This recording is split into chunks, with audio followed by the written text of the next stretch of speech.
Each week, nearly a dozen movies are released theatrically. 40 films a month, more than 400 a year. That's a plethora of cinema. Too much cinema. You'd have to be an addict to see all that. But don't fret. We've got you covered.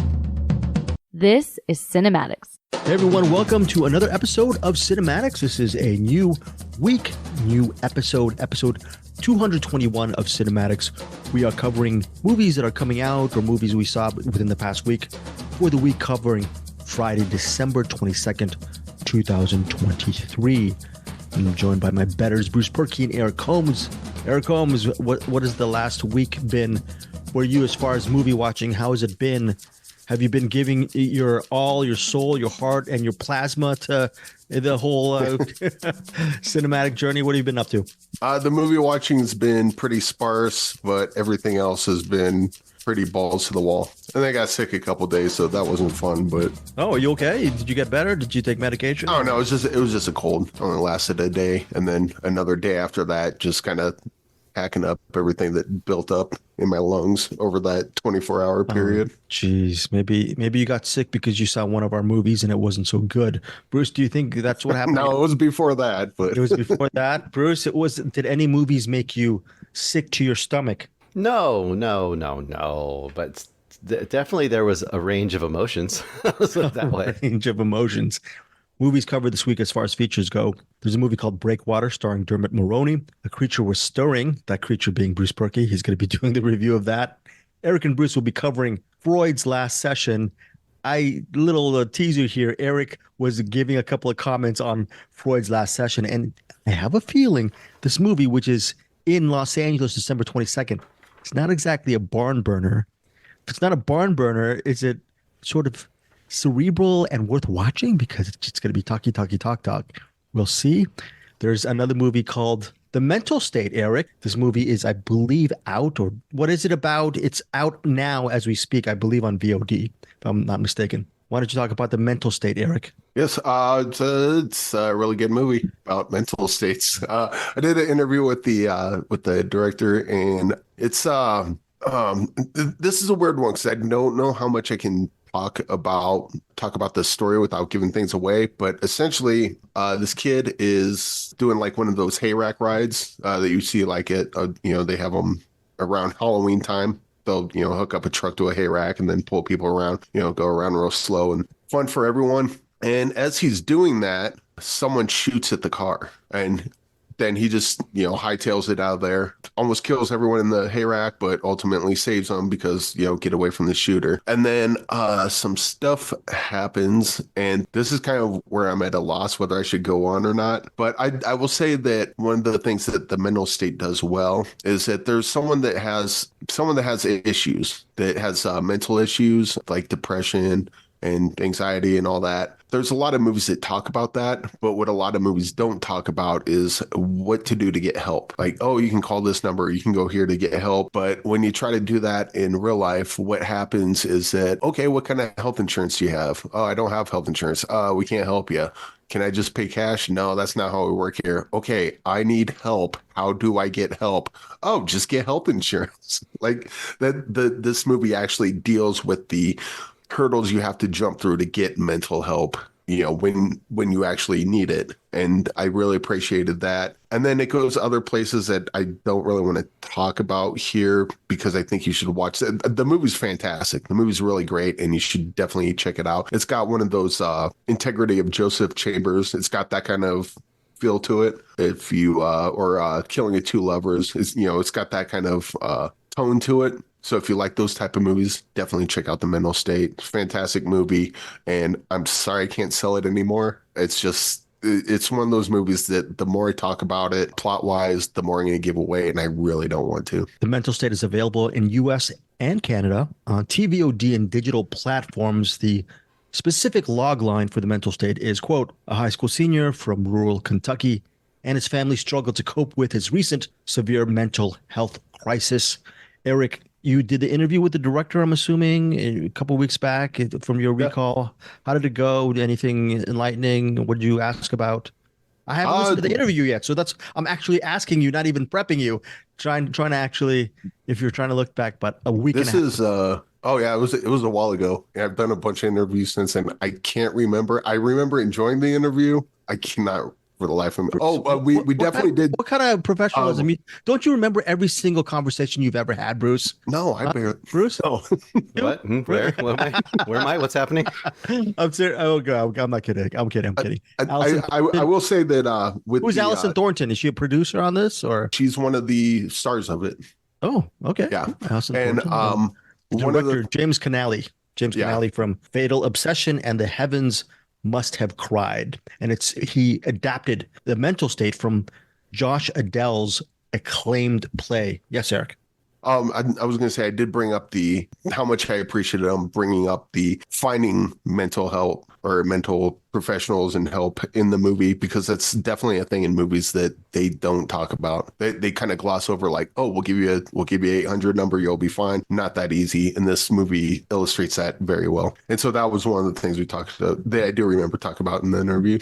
Eric, say the layperson, just say I'm interested in watching the mental state, but I'm going to go, Eric, I just have my only trepidation is it's obviously a serious subject, but maybe is this an after school type special TV movie? And if so, what makes it a little bit above that? Because you said you really enjoyed it. Yeah, this one's a straight bomber. Usually the after see now I got to get into spoilers and Not I too guess much they spoilers. I guess they dance around it a little bit. Yeah, sure. This is dead serious. Like from front to back, it's just dead serious. So there's not much levity in it. Like Anderson, he likes watching serious movies, but there's got to be some comedy in there to some levity. This has, if it has any, I don't remember it. This just came across as straight serious all the way through, and it's just really well done. A well executed drama, then basically. It's a bummer, but okay. Yeah. All right. So that is The Mental State, TVOD, and digital platforms currently this week. Check it out. And if you don't like this movie, do not go after me and Bruce. Go after Eric. It's Eric's. Eric is putting his stamp on it with a rating of Eric. What is your rating? That was 5 stars. Easy 5 stars. Easy Yeah. Easy And- 5 and stars. I think maybe it could have been 4.5, but just the fact that they went above and beyond within the story to kind of point out certain things about the mental health, people getting mental help, just kind of put it over that bar a little more than it would have otherwise. Okay. But even without that, it's still a fantastic movie. Okay, fantastic. Well, it's a good way to start off as far as our reviews, The Mental State. We just snuck it in there before we got into our features. Let's count The Mental State as a featured review. Let's keep the good news coming with Bruce Perky's review of A Creature Was Stirring. Is it on the level of The Mental State? Eric started off the show with a nice bang because this is, so hopefully it's a good bang for your buck, The Mental State. He's recommending people check it out. This might be a bang of some sort. Could be a bang of some sort. Well, first of all, I guess I'll start with caveat. We used to do caveats a lot. Now I'll start with the caveat that I've Sure. since I kind of had formulated my opinion after watching this movie. I've kind of gone out to see what other people saw, and a lot of people, genre fans, ended up really digging this movie, finding it to be a hidden gem. So that being said, I could imagine Eric might end up loving this movie. But this is one of those movies that we kind of disagree on sometimes. So what I'm going to do here is I'm going to give you the basic concept, and I'm not going to say I'm going to spoil it because I'm not going to really spoil it because there's some reveals late on in the movie that give away a totally different context to this movie. But I'm going to give more than I usually would because I think my negative version of that might actually sell it the way I tend to do sometimes. And let's just say, here's what's happening in this movie. You have a mother named Faith, played by Chrissy Metz, and you have a daughter named Charm. The daughter looks like she's probably late teens, maybe early 20s, and that's played by Annalisa Basso. And then The Creature Was Stirring was directed by Damien Levick, if I said it right, hopefully. So early on, you see that the mother is doing all these things. So also, this is supposed to take place at Christmas. It doesn't matter really that it's Christmas. They just decided to make this take place at Christmas.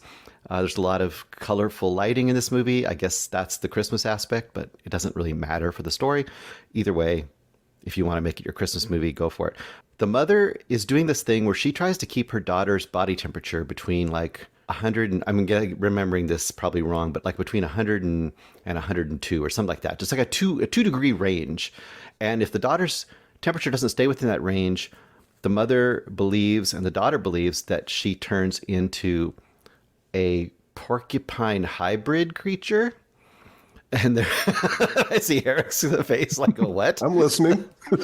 And apparently this is because her mother has this history of being a substance abuser, and she's trying to kind of basically had a long history of it and not being the greatest mother. And now she's kind of turned over a new leaf. She's trying to be responsible, not into drugs, trying to take care of her kid. But when she was not so good of a mother and she was pretty irresponsible, at one point, I think the tale goes during this that she was at a zoo with her daughter, not paying attention to her daughter. Her daughter crept away, ended up around the porcupines and got attacked by a porcupine. I think this might be like a Spider-Man kind of origin story where maybe she got, I don't know, attacked by a porcupine and now she can turn into a porcupine. I don't really understand exactly how this works. Once again, I said I'm selling this bad movie by telling you how weird it is. Meanwhile, all the while, around the shadows of the house, you'll see a porcupine-like creature just kind of stirring, I guess, walking around the edges. That may be the dad, but then I don't know about that. Also, a young couple breaks in. Half of the couple is played by Scout Taylor Compton, and that's Liz. This couple breaks into the house, but instead of being fought off by the mother and daughter, they are taken in under the house. There might be a fantasy sequence where the mother imagines the breaked-in intruder guy as the Green Lantern having an affair. It's a lot in this movie. There's a lot going on in this movie. This is what I would decree as a 1-star banger. I don't think this movie works in any way that it wants to work. I don't think it's a good horror movie. It's definitely not a good Christmas movie. It makes no sense, but I quite enjoyed watching it because it was so earnestly crazy and weird. That's the other thing about this. It's the one thing I'm not describing about this movie is, okay, this sounds like what? B movie, right? B monster movie. But this is also trying to be an elevated B monster movie. So it's trying to be like, you get all these A24 movies. This movie is trying to be like an elevated, I call it elevated schlock movie. It's a very weird combination. And there is a reveal at the end that is, I mean, I give him credit for going for it. None of it worked for me, but I had a great time watching it. I have to still give it like 1 star though, because it's not really very good. I don't know what the divide is though. I mean, you had a good time because it was such a bad movie then? Well, okay. Like Attack of the Killer Tomatoes when we were kids. No, see, here's the difference. See, this is what I've talked about before, and this is only works for some people. This works for me. If it's campy on purpose, if it's a knowingly, like Sharknado, right? This knowingly schlocky bad for bad sake movie, that doesn't work for me. This movie is earnest. It's going for big issues. It's going for big emotional impact, and it's doing it in this absolutely bonkers schlocky way. So for me, that's more like The Room, right? Where it's like it is earnestly trying to do this really serious, heady thing in this very fantastical environment. To me, it absolutely does not work. But the process of putting those things together and meaning it 100% and being absolutely serious about it makes it fantastically odd and weird. So I can't say it's good, but I can say, for me at least, but I can't say it's a fascinating mess. Fascinating mess for A Creature Was Stirring. It's now available on VOD. It's one of these things that 1 star means totally not recommend. But that said, Bruce had a good time watching it. So this is going to be a conflict for you listeners, viewers, whether or not to see A Creature Was Stirring. Bruce, if someone is conflicted, understandably, for your review, because it's very, I like your review. I actually like your review. What would you say? Please check this movie out with my review. I think if you really like those kind of fascinating experiments of movies that maybe on paper don't work in any way and really don't work in most ways, but there's absolute conviction behind it. I think if you like that kind of thing, you might give it a try. I really would have loved to have heard Eric's review of this movie, because I feel like Eric would have brought some very good insight. And usually this is the kind of movie he really has a strong take on, better take on it than I do. And a lot of times he can come in on this movie hard he might say 4 stars and why, and I might be like, you know what, you're right, Eric. But he didn't see it. So maybe he will in the future and we can get a better take. But I am interested in watching a were-porcupine movie. it's so weird. I just can't. Yeah, there's a lot in this movie. Again, that was A Creature Was Stirring, a 1 star from Bruce. It's actually a 1 star banger from Bruce Berkey, now available on VOD. I recently saw a movie called Breakwater, stars Dermot Mulroney. It's written and directed by James Rowe. Do any of you guys know North Carolina's the Outer Banks? Have either of you been to the Outer Banks at all? Impressions of it, Bruce? I Not guess me. you'd be the Nope. one closest to the Outer Banks. I'm close to it, but I've never been to that southeast coast of the United States. I've been to Right. almost all the other coasts, but not that one. Yeah, this is very interesting because it's an indie film. Dermot Mulroney plays a convict and he's staying in prison. He has a bad back and he's old in his late 50s, early 60s. He's lumbering around and he's been a father figure to this fellow convict. This fellow convict, his name is Dovey. Dovey is played by Darren Mann, and Dovey is a little bit, even though he is himself a convict, he's much younger than Dermot's character. Dermot plays this guy named Ray. Ray is sort of Dovey's either big brother or father figure, and when Dovey is released from prison, he's very impressionable, and Ray asks him, "Whatever you do when you get out into the real world, please track down my daughter. Just go check out if she's doing okay." The catch is Ray's daughter lives in another state in that aforementioned area, what the Outer Banks is. She's over there. And Dovey is in another area and he can't leave. He can't leave his state, but he decides to actually break the rules, go out of state in a motorcycle. He borrows his father's motorcycle to find out a little bit more about this daughter of Ray. This daughter, she's played by actress Alyssa Goss. What happens is throughout this 97 minutes of movies rated R, it's sort of a atmospheric film noirish thriller. As Dovey is just a nice, good Samaritan type of guy. And you're wondering why maybe he was wrongly convicted. He's sort of the wrong guy at the wrong place. And he tries to do good for others. And, understandably, sometimes when you do good things, bad things happen to you. That's why I never do any good things for Eric or Bruce, because I don't want anything bad to happen to me. You got Eric and Bruce, you understand, right? Why Oh, yeah, totally makes sense. Yeah, thank you. When you put it that way, it's hard to argue. Right, Bruce? You second that emotion? Why I'm so I keep waiting for the good things to happen from you.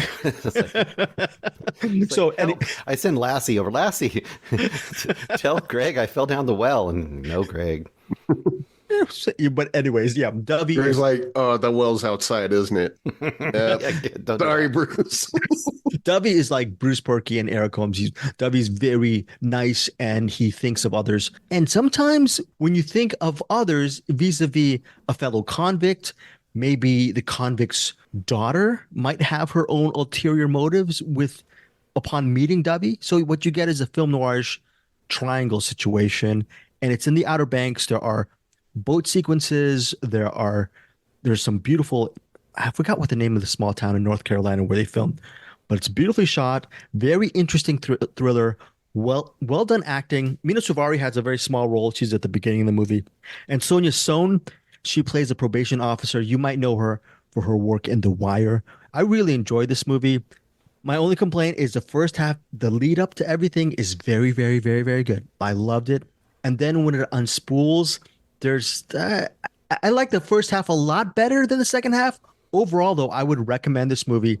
And the ending of this film is very uncompromising. So I really enjoyed Breakwater. For me, it's a solid recommend, 3.5 stars out of 5. This week, I also interviewed James Rowe, and he talks about the ending of Breakwater. And that stuff will be exclusive for our CinemAddicts Patreon members, which, by the way, I forgot. Next week, me, Bruce, and Eric, we will be covering Patreon. We are covering the month of December, and our episode will feature our review of the Michael Mann film from 1983, The Keep. And the other film we are doing, I did a randomizer by myself. I didn't do it on the episode because I wanted some corruption involved. There were a whole bunch of movies, but I'm on the up and up. I did a randomizer. I was so surprised. The second movie we are going to review is a film called Eureka, directed by Nicholas Roeg. I forgot, might have been Andrew Dykstra who recommended this movie, but Nicholas Roeg film Eureka. Good news, Bruce and Eric, and most importantly, listeners, you can actually catch up with Eureka. Check out Eureka from Nicholas Roeg. It's currently streaming as we speak on Tubi. So I'm not gonna. I might see it on Tubi. I might actually just rent it just to see the whole Nick Rogue experience. Bruce and Eric, thoughts on Nick Rogue? Do you guys still love Nick Rogue? What do you guys love about Nick Rogue, the director of Don't Look Now, and of course one of my all-time favorites, Walkabout, performance? Anything? Any He thoughts? always brings an interesting visual and surreal kind of edge to his movies, which I really enjoy. Eureka doesn't strike a chord to me. Now, who's in Eureka? Do you know anything about Eureka? I believe Rutger Hauer and Gene Hackman. I do Oh, I know a like couple that things combo. about. Yeah, I do know a couple of things about Eureka. I purchased it years ago in the early 90s when VHS was king and queen, and I purchased it I think for 25 bucks because I was on a huge Nicholas Rogue kick throughout my 20s. Remember really enjoying it, and I said the same thing that you did, Bruce, back in the early 90s.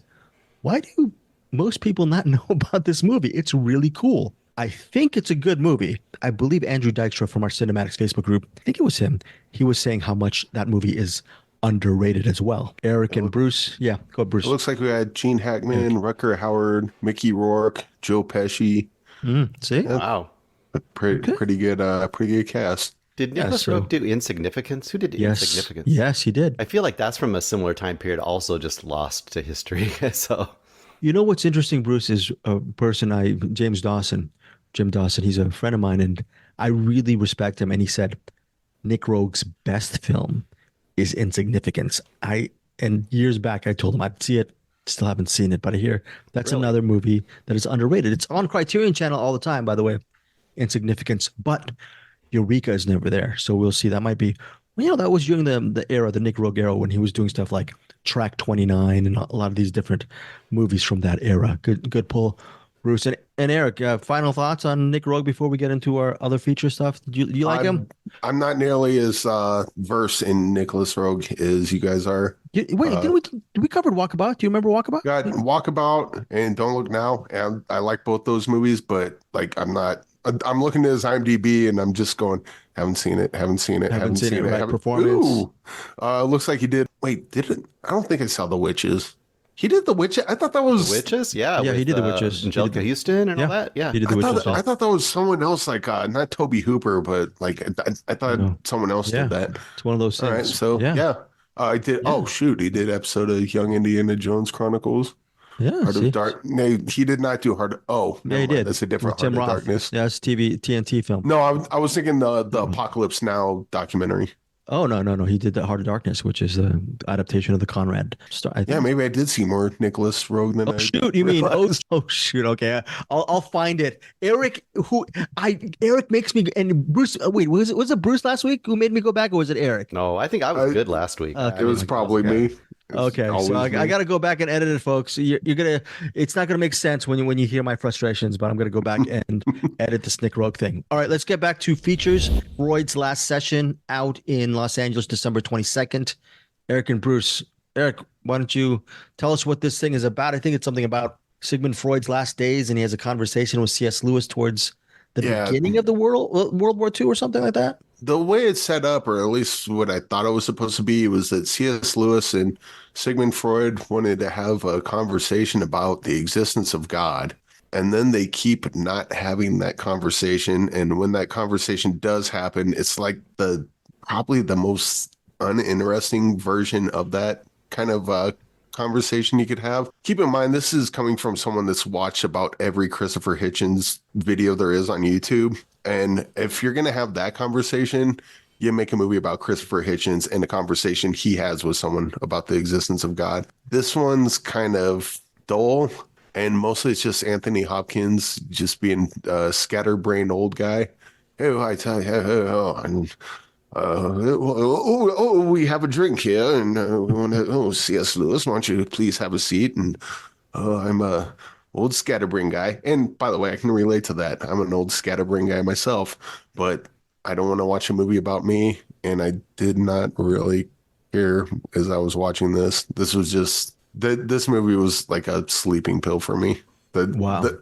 Anytime they started getting like, it seemed like they were starting to get to the conversation, they would do a flashback. that I just don't care. Just get to let's have the discussion. If that's what we're here for, let's have the debate. Okay, they're about to start the debate. Oh, we got to do another flashback. Cool. There was something going on with his daughter. Didn't really care about that. This is like a really great looking movie. Like all the technical stuff is there. It's just the story is not. Hard to judge the writing without reading the script, but just based on the dialogue they have back and forth between each other, I wasn't into anything about this movie other than any of the technical stuff that looks great, sounds great. Anthony Hopkins is basically playing his same character from The Father. Another movie and keep in mind, I didn't like The Father either. People loved that movie. I think it was probably nominated for like a something, I'm sure. But yeah, I'm kind of curious to hear from Bruce because, as I recall, Bruce really liked The Father a lot, and I didn't. And I wonder if we're kind of on the same path here, where I didn't like this. Maybe Bruce loves it. I don't know. I did not take to this at all. All I right, just Bruce. wanted it to end as quickly as possible, and it did not. Might be another one. It might be another 1-star rating this episode. Anthony Hopkins is the aforementioned Sigmund Freud playing C.S. Lewis. Is Matthew Good, who I will always love from Stoker. He was also in good. Watchmen. Yeah, he was also in Watchmen. Directed by Matthew Brown. It's PG-13, running 108 minutes. SLOG, sloggy for you, Bruce. Freud's Last Session, or maybe not. I'm actually a little more on the same page as Eric on this one. There's a couple things that I think derail this movie. First of all, yeah, the technical stuff's all good. It looks beautiful. You can tell there's a lot of talented people in front and behind the camera. I mean, obviously Anthony Hopkins and Matthew Good. Also, Lisa Fries plays Anna Freud, his daughter. They all are doing great work here as far as the acting goes. Nothing to complain about there. I guess here's the question, or here's the thing that kind of came to my mind. There's a couple stories you could do here. The one is the one they kind of promise, which is this mythical conversation about God versus, atheism or whatever you want to say, or God versus science, I guess you could kind of say. And the thing that's going to be befuddling to me is this. They say, these movies that are based on fact, they'll have little captions at the end saying like, this happened to this person, this happened to this person, and after this person did this. Well, they have a few of those at the end of this movie, which is fine. But one of them is basically he was scheduled to have a conversation with the Don from Oxford, and it may have been C.S. Lewis, but no one knows. So essentially this is made up, which means that they have full license to make this conversation whatever they want it to be. And yet, for some reason, they don't seem to want to just go with that and just go crazy, right? And it's kind of funny that we just talked about insignificance, which is this imagined conversation, essentially, between Marilyn Monroe and Albert Einstein in this hotel room. Where they just go with it, right? What the heck would happen if we had these two people together in a hotel room?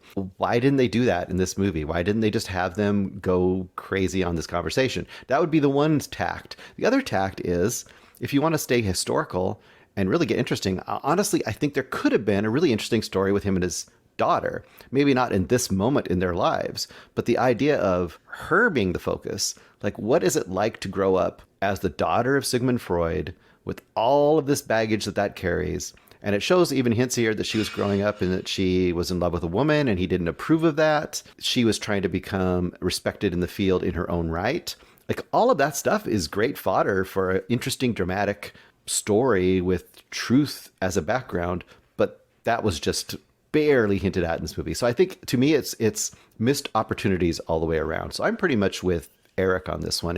It's a lot of, well, are we going to do anything here? Are we going to just grumble and look at each other for a while and then show someone walking in the forest and then have maybe an air raid, but not really have an air raid? Just stuff like that all the way through. They had the one part with the daughter where Freud was kind of basically being her psychiatrist, and then he had to back out of that, and then she was freaking out about it. It was like, I think this is inappropriate and we've exhausted this. We can't do this anymore. And she's like freaking out. And then it ends. I'm like, no.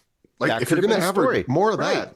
I mean, I think the drama, the real life drama that you could extrapolate between a daughter and the dad being Freud, I mean, that is open for so much interesting stuff to have happened, right? But they didn't do it. So I don't know. All right. That is such a disappointment. Freud's Last Session. Eric, your rating on this? I kind of want to go 1 star, but like, I think it's probably 2 stars. just because like it looks at like all the technical stuff is there. There's little nuggets here and there, but overall it just doesn't work. I think two's fair. Okay. What about you, Bruce? I'm 2 stars too. Unfortunately, I really would love to have given it more, but yeah, 2 stars is about all I can muster for this one. All right, 2 stars for both Eric and Bruce for Freud's Last Session. I'm assuming they never want to see this movie ever again.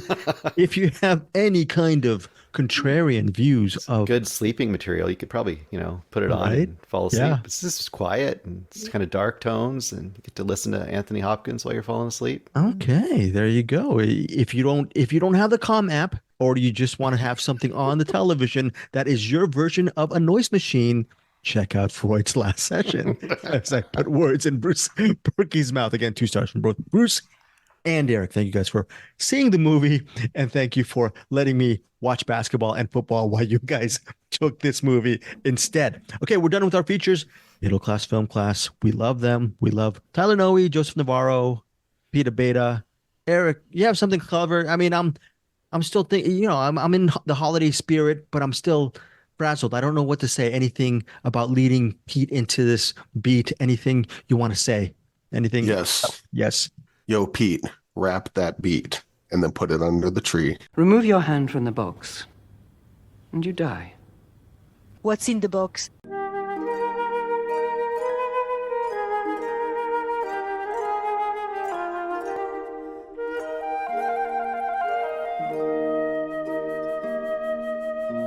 Pain. Look, we should have led with this. In my opinion, we just should have just talked about this movie for Bruce's box pick. Can you tell our listeners, Bruce, what was in the box this week? What are we reviewing? 1968's The Great Silence by Sergio Corbucci, which I know that you are a huge fan of. I know Eric has seen it, but he wasn't sure if he remembered seeing it, but he thought he'd seen it. But I know you are a huge, huge fan, and it's been on my... I need to get around to watching this list for at least, 2 years, probably? 2 years. I believe the movie is set in the States. I think specifically Utah? Snow Hill, Utah. Snow Hill, Utah. Thank you, Bruce. Snow Hill, Utah, but it's an Italian film. Yes, Sergio Corbucci is a writer and director of this film. He's known for I think he directed this movie called Fuzz. I could be wrong about this. Super Fuzz. Super Fuzz. Very good. Thank you, Eric. He had a prolific career.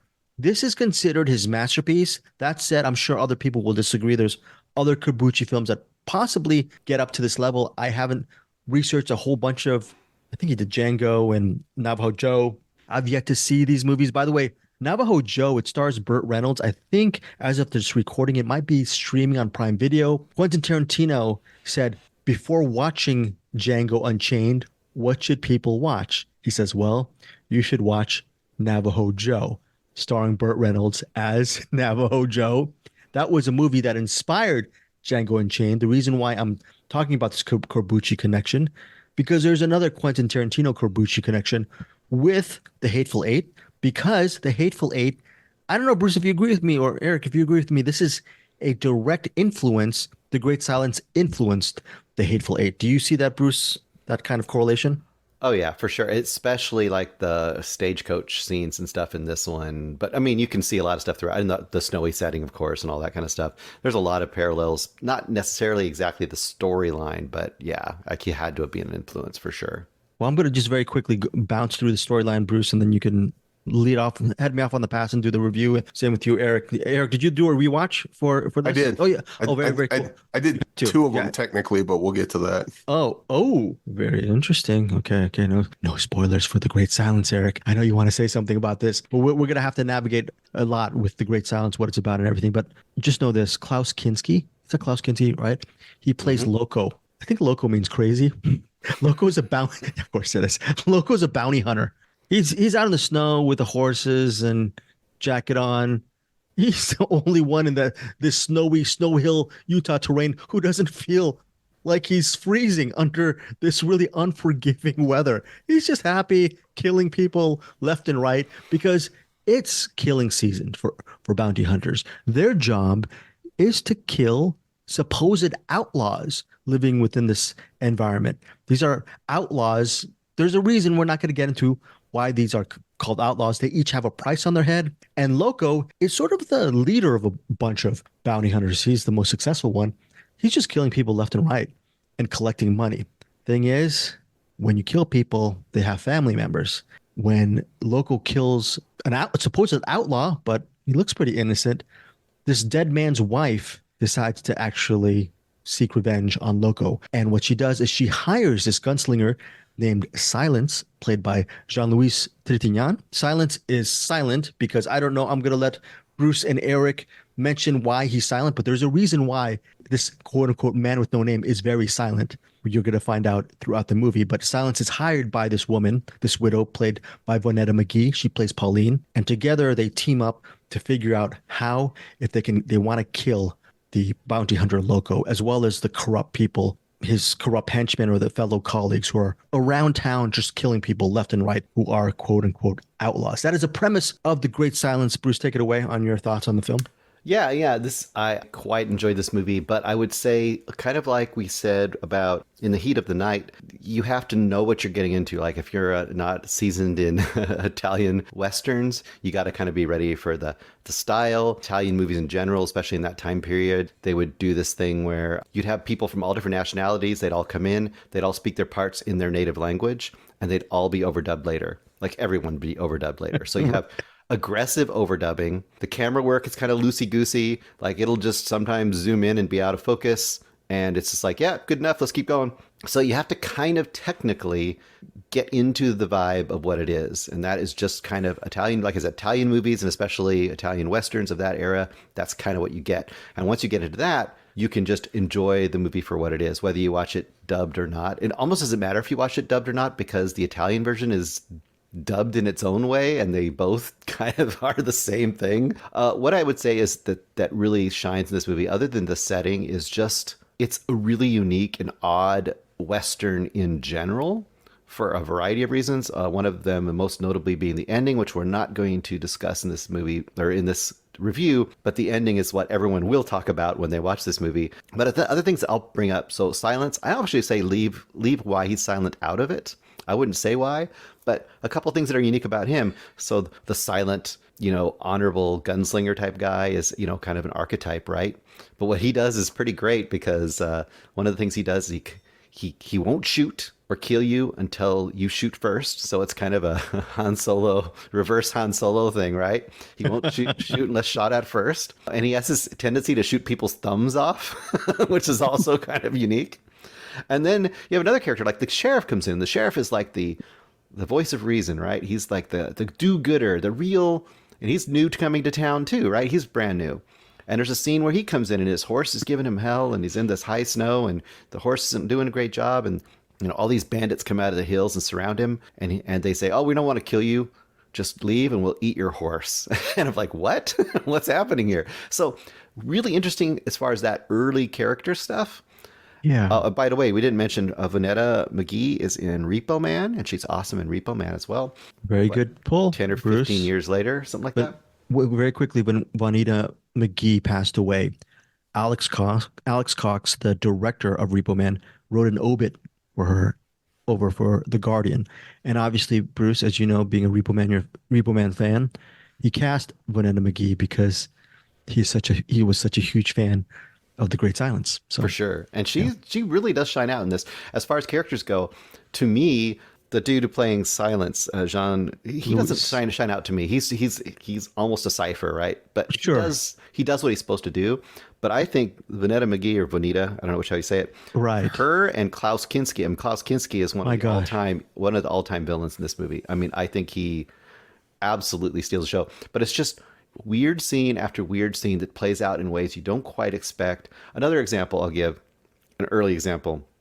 So you see Klaus Kinski's character, Loco, he's going around and killing these guys, and he wants to get, the bounties, right? So at one point he kills Vanita's husband, shoots him dead, and he says to her something like, "Oh, go make your last goodbyes to him. I get it." He's trying to be like the nice guy, quote, nice guy after killing her husband. And he's like, "Oh, but don't bury him, because I need to keep him on ice and come back and get him later so I can get the bounty for her. That's kind of another example. It's just like these odd sequences where they just take a turn you're not exactly expecting. And that is taken to the ultimate unexpected degree as you get to the end of this movie. Yeah, I pretty much thoroughly enjoyed this throughout, and I was never sure what was going to happen. And that's a lot to say about a Western from that era, for sure. When you talk about the good, the bad, and the ugly, right? Final Moments is operatic. I think in its own way, the ending of this movie, the third act of The Great Silence, especially, Bruce, if you are a lover of the spaghetti Western, it can be considered just as operatic. Now, if you are not a fan of the spaghetti Western, I still feel this is on a must-see level just to know and understand the story structure of what we're talking about regarding the third act. I still think it's worth watching. Eric, do you agree with me as far as if you're not a Western fan, try to see The Great Silence for sort of like a film history thing, notch on your belt? Yes. Or, okay, so well, also just because it's a good movie. I think Bruce touched on this. I would recommend the English version because when I said I rewatched it twice, technically, I was watching it on Canopy, and it's got I believe it's Italian with English subtitles. Yeah. And as I'm watching it, I didn't like it as much as I did the first time. I couldn't figure out why. And then I went on YouTube and realized, I didn't rent it last time on YouTube. I bought it last time on YouTube. So I just play that. And that's the English version. And I don't know, some of the performances just come out better on the English language version, in my opinion. But as far as the story goes, and just as a movie, I think everything Bruce said is right on. Like, you got to know what kind of movie you're getting into. Klaus Kinski is just a damned evil person. Probably in real life too. I don't know. But, and I think the thing that really stuck with me this time through, without giving anything away, I like how it gave an idea of, how do I put this? Things that people can do legally is not very moral. Pretty clear in this movie, but I started thinking of things that certain police still do these days. And yeah, I guess legally you have the right to do that. It's within your power to do so, but that doesn't make it right. And they kind of touch a little bit on it in this movie. I don't know if it's intentional. It almost has to be. But then, Greg, you showed me an alternate ending. Again, I won't say the alternate ending. I'm glad they kept this one because that alternate ending, not as good. Like, supposedly, by far not as good. Oh, yes, Bruce. Yeah, I agree with you. A couple trivia pieces. I know you're going to probably say something about the ending, but a couple trivia pieces I read were, one thing was, first of all, this is strongly positioned at the end of the 60s in the political environment. So you can see that shining through here. And I believe that Corbucci in one of his interviews had said something like, when he was coming up with this or working on this, he had been deeply impacted by all of the events like Kennedy, Martin Luther King Jr., Malcolm X, Bobby Kennedy Jr., or Bobby Kennedy.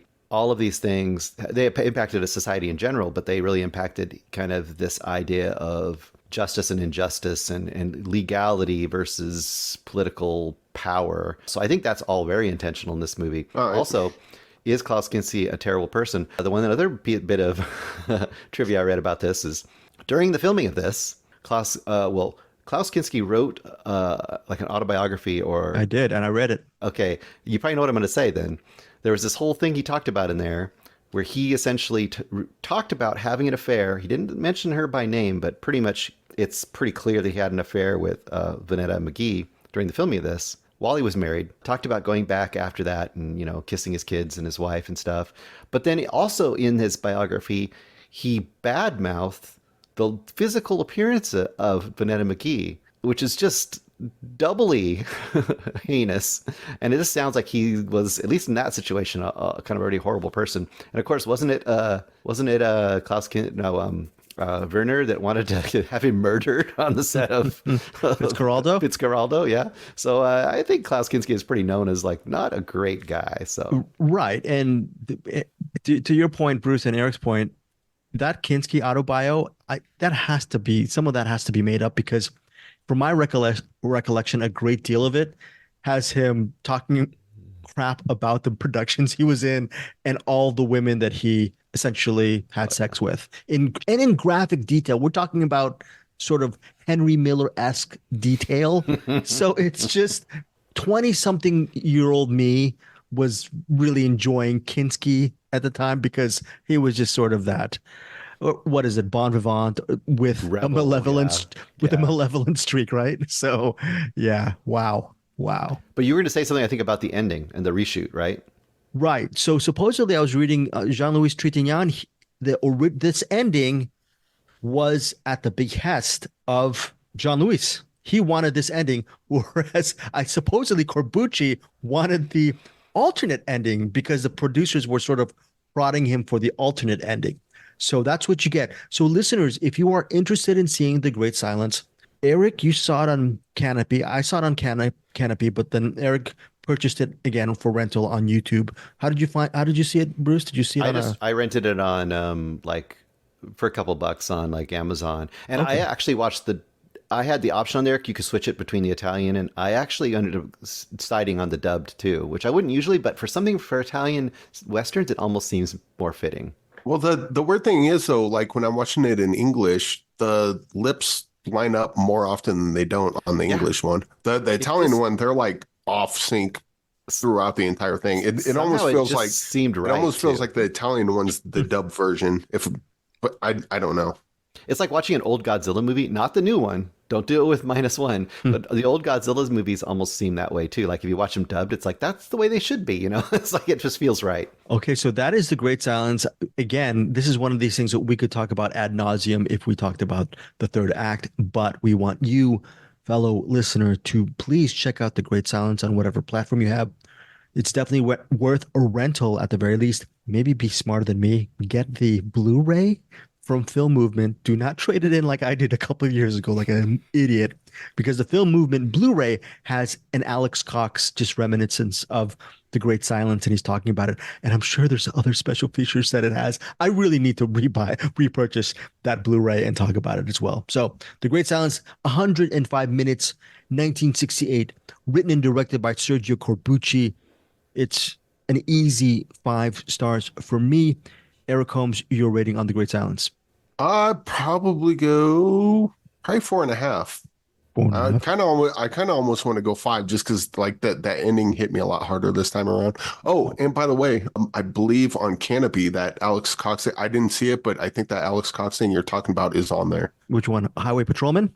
No. Oh no. They have The Great Silence, and then they have right next to it, they have an Alex Cox thing for the great. I didn't see it, so I don't know for sure, but I think that's on Canopy as well. Oh, very, very good. Okay.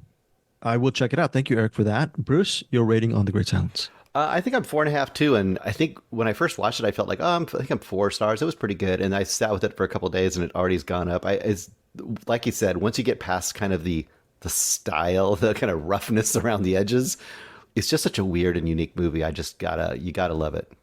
105 minutes. 5 minutes dedicated to horses in the snow. Look, yes. That's the half star I took off. There's way too much in the last third. There's got to be a good 5.5 minutes of just like riding across the snow with music playing. I'm like, okay, guys, cut this a little bit. And look, Quentin did the same trick, same thing with The Hateful Eight. I love it. I know our buddy Andrew, fellow CinemAddicts member, Anderson Cowan, is not a big fan of movies in the snow, so I'm assuming The Great Silence will not be for Anderson Cowan. Thankfully, it's for all three of us. Hopefully, most importantly, tell us what you guys think of The Great Silence. Anyways, we will be back next week with a Patreon episode of The Keep and Eureka, as well as we got a screening link. Bruce or Eric, you want to mention what our screener link we got today? Don't remember which one. I got a couple of them. I'm not sure which one. Oh, you did? I can't remember either. You don't tell me. We have All of Us Strangers. I believe All of Us Strangers. So supposedly that's one of the best films of the year. And all three of us will be spotlighting that next week on CinemAddicts episode 222. But this is CinemAddicts episode 221 for the week of Friday, December 22nd. Final thoughts, Eric Holmes. Couple things. We got American Fiction, I believe, is coming out or expanding this weekend. We got Iron Claw in theaters. We got Aquaman, The Lost Kingdom. So another superhero movie can bomb or maybe do great. Who knows what? And Rebel Moon Part 1, A Child of Fire. You gonna watch be it? on Netflix. No, I'm gonna wait for the extended good version to come out. But the bad version is coming out this week. Oh boy! All right. Is that not always how the Zack Snyder movies come out? They come out, and everyone's like, "This movie sucks." It's like, yeah, but you should see the director's cut. I'm like, just release the director's cut then. He was talking about if you have a bad version and a good version, release the good version. But that's a very interesting point. Yeah, I think I might actually see it within the next day or so. Bruce, you gonna see the Zack Snyder film? You gonna give that a shot? I might give it a shot, or I might get partway through it and just bail. We'll see. I still got Barbie to finish. I've started Barbie, and it's really good so far. So I might watch that instead. Very twice. Good. Twice. Fargo, the new season. I'm still watching it. It's still amazing. You should guys check Fargo. it out. Okay, Fargo. Yes, Eric. Yes, sir. also just released another playthrough of the Film Vault game. I don't know if I mentioned that last week, but that's up on the Film Vaulters YouTube page, so you can watch that. And if you want to play with us, let me know. And you can. Okay, check out the can. Film Walters with Mitch Burns, and check out that YouTube channel. Mitch Burns is a really cool supporter of CinemAddicts. He is part of the Film Vault crew, and Mitch Burns also has 2 podcasts. He's a very busy person. And look at the Hollywood Persona and the Film Vaulters. Bruce, you wanted something? You got to say something before we get out of here. Say before we get back here next time, if you do celebrate Christmas, it's going to be Christmas. So Merry Christmas to all of you who celebrate it, and if you don't, Merry, what is it? Hanukkah. Oh no, we're not doing that. I see the box. We're not doing the box because next week is a Patreon episode. So we could do it for the following week though. If you want to do it ahead of time, we could pull it out now. Yeah, let's pull it. Yeah, that's what she said. Then we get that extra time to watch it. I was waiting for you to say something like that. Okay, yeah. So yeah, that's Sure. So this will be for the week after next. Okay, week after next from the box. And if it's one movie, I can't do it because Mitch Burns pulled his movie from the box after it got savaged by middle class. Oh no! But I don't knock him pull it from the box. I'm gonna leave it in there. All right, let's see. To Have and Have Not, 1944, Howard Hawks, suggested by Angie Clark. All right. Very good. And we love Angie Clark. Angie Clark, what a great recommendation to have and have not. So, okay, that is from us. Yes. Also, if you want to join our CinemAddicts Facebook group, please join. We've been at the number of the beast, 666 or 667, 668. We haven't gotten to Eric Holmes's magic number that he's for the last 6 months. So please join us over at the CinemAddicts Facebook group. Eric, one last plea before we get out of here to join. What? I was just going to say, just 3 more people join and then stop. All right, guys. Or Yes. a whole bunch more people join. It's 969. Oh, There you go. There you I go. love that. Let's get to So 963. 3 or 303.